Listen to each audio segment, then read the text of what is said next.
नमो नमः मित्राणि, आप सभी का संस्कृत ज्ञानदायिनी चैनल में बहुत बहुत स्वागत है। मित्रों, हम लोग प्रशिक्षित स्नातक शिक्षक भर्ती परीक्षा 2021 के व्याख्यात्मक हल प्रश्न पत्रों का अध्ययन कर रहे हैं। आज हम लोग 26 नंबर के क्वेश्चन से अध्ययन की शुरुआत करते हैं। तो चलिए देखा जाए। आज का हमारा पहला प्रश्न है कि यस्मिन् श्लोके वस्तु निर्देशात्मक मंगलाचरणम अस्ति। तो वह श्लोक हमारा है श्रेयः कुरुणाम अधिपस्य पालिनी। यह हमारा किरातार्जुनीयम का पहला श्लोक है और मंगलाचरण के अंतर्गत है। और इस श्लोक की व्याख्या हम लोग विस्तृत तरीके से आगे कर चुके हैं, इसलिए इस पर बहुत ज़्यादा समय नहीं देंगे। हमारा अगली पंक्ति है अभिज्ञान शाकुंतलम का मंगलाचरण क्या है। तो महाकवि कालिदास द्वारा प्रणीत अभिज्ञान शाकुंतलम कितने अंकों का नाटक है? तो 7 अंकों का नाटक है। इसके नायक दुष्यंत तथा नायिका शकुंतला है।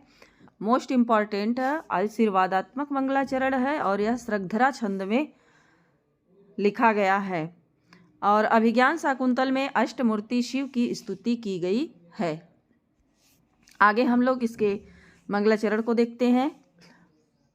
तो यह श्रद्धरा छंद में है और लिखा गया है या सृष्टि सृष्टुराद्या वहति विधिहुतं या हवीर्य च होत्री या दिवे कालं विधत्तः श्रुति विषय गुणा या स्थिता व्याप्त विश्वं या माहु सर्वबीज प्रकृतिरिति यया प्राणिनः प्राणवन्तः प्रत्यच्छाभि प्रपन्नस्तनुभिः रवतु वष्टाभि अष्टाभिरीशः।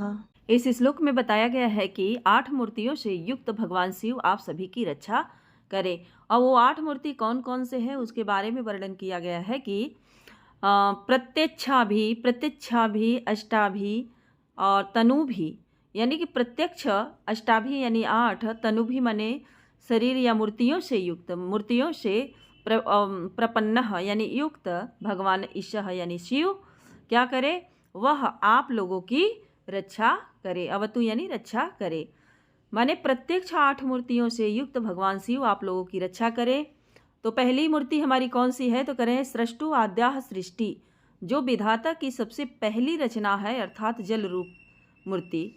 और विधिहुतम हविः वहति, विधि पूर्वक किए गए हवि को, हवन से युक्त जो हवन की हवि होती है उसको जो बहती यानी देवताओं तक ले जाता है, ऐसी अग्नि रूपी मूर्ति। और होत्री, जो हवन करता है अर्थात यजमान रूपी मूर्ति।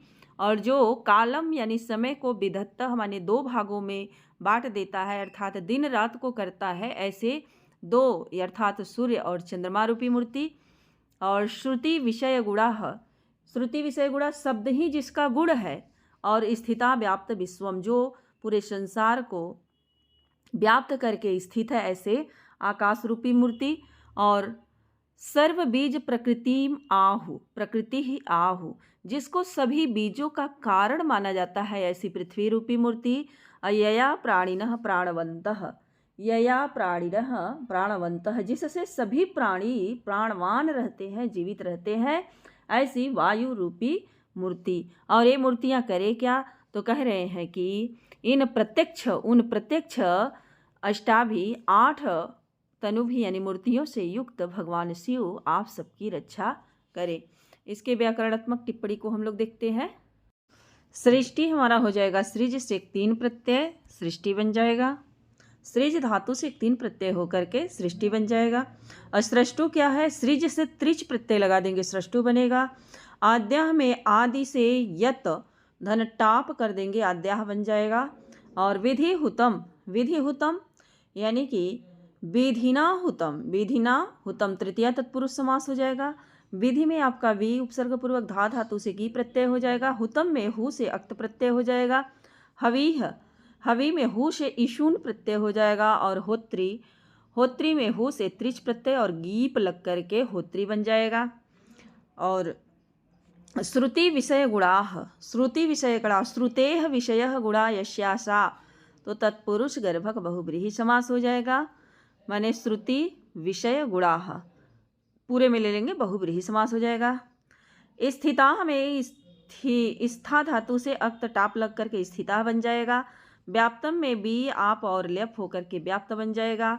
और आहु, आहु यानी कि कहा गया है, तो ब्रू धातु लट लकार प्रथम पुरुष बहुवचन का रूप है, आह आहतु आहु। और सर्व बीज प्रकृति यानी कि सर्वेषाम बीजानाम प्रकृति षष्ठी तत्पुरुष समास हो जाएगा।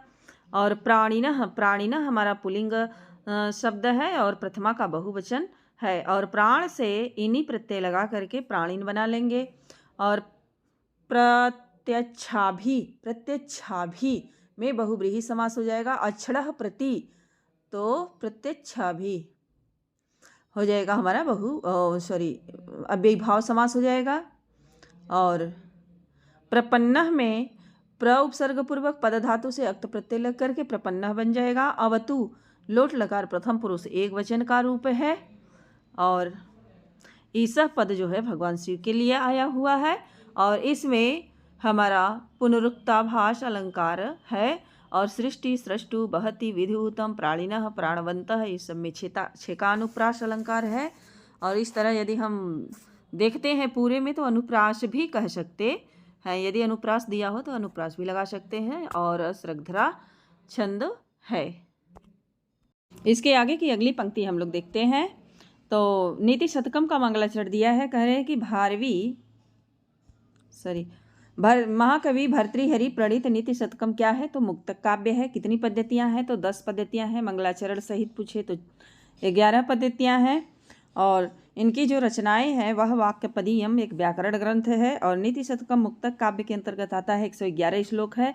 श्रृंगार शतकम भी मुक्तक काव्य है, 103 श्लोक है। वैराग्य शतकम भी मुक्तक काव्य है, लेकिन 111 श्लोक है। नीति शतकम में मोस्ट इम्पॉर्टेंट है कि ब्रह्मा नहीं बल्कि ब्रह्म को नमस्कार किया गया है, अतः नमस्कारात्मक मंगलाचरण है।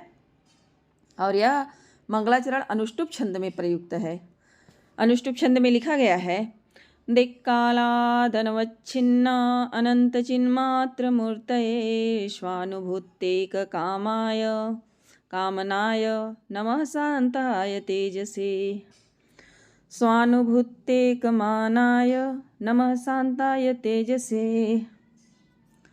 इसमें बताया गया है कि दिक्कालाह, दिक्कालाह कौन, तो जो दिशा, दिक माने दिशा, काल माने काल आदि द्वारा अपरिमित है, माने अपरिमेय है। जो दिशा और काल से क्या है, अपरिमेय है, अर्थात जिसको दिशा और काल बांध नहीं सकता है, वैसे ब्रह्म को नमस्कार है। माने कि जो कहीं भी विचरण कर सकते हैं, आ जा सकते हैं, एक साथ रह सकते हैं, कण कण में विराजमान हो सकते हैं, दिशा और काल का बंधन जिस पे नहीं लग सकता, ऐसे जो है ब्रह्म को नमस्कार है। और कह रहे हैं कि अवच्छिन्न अनंत, अनंत जो अनंत है, जिसका कोई अंत नहीं है, माने कि आज भी हैं, कल भी हैं और कल भी रहेंगे और हमेशा विराजमान रहने वाले हैं, ब्रह्म अनंत हैं।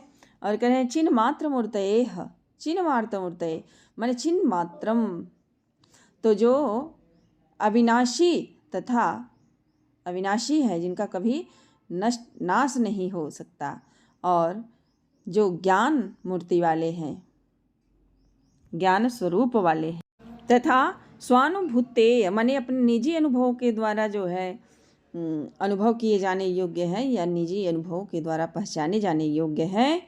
तो निजी अनुभव का मतलब क्या है कि जैसे कि उसका जो ब्रह्म है उनका हम वर्णन नहीं कर सकते हैं, उनके बारे में बहुत अधिक व्याख्या कोई नहीं कर सकता है, उन्हें हम खुद से महसूस कर सकते हैं, क्योंकि वह निराकार है, उनका कोई आकार नहीं है। इसीलिए दिया गया है कि स्वानुभूति का माना है, माने कि व्यक्ति अपने निजी अनुभवों के द्वारा ही उनको समझ सकता है ऐसे। तथा जो शांताय माने शांत स्वरूप वाले हैं, ऐसे तेज से, तेज स्वरूप वाले उस ज्योति स्वरूप वाले ब्रह्म को नमः माने नमस्कार है।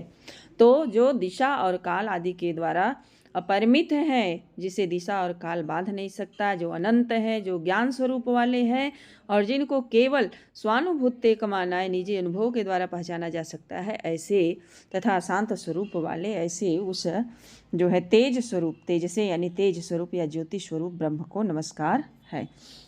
इसकी टिप्पणी को हम लोग देखते हैं।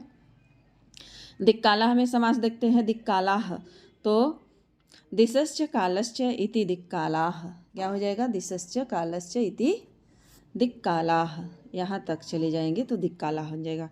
और जब अनवच्छिन्ना तक चले जाएंगे, अवच्छिन्ना, तो दिशा कालाद्यन अवच्छिन्ना, तो दिक्कालादि भी अवच्छिन्ना। तृतीया तत्पुरुष समास अनंता में मोस्ट इम्पॉर्टेंट न विद्यते अंता यस्याः सा अनंता।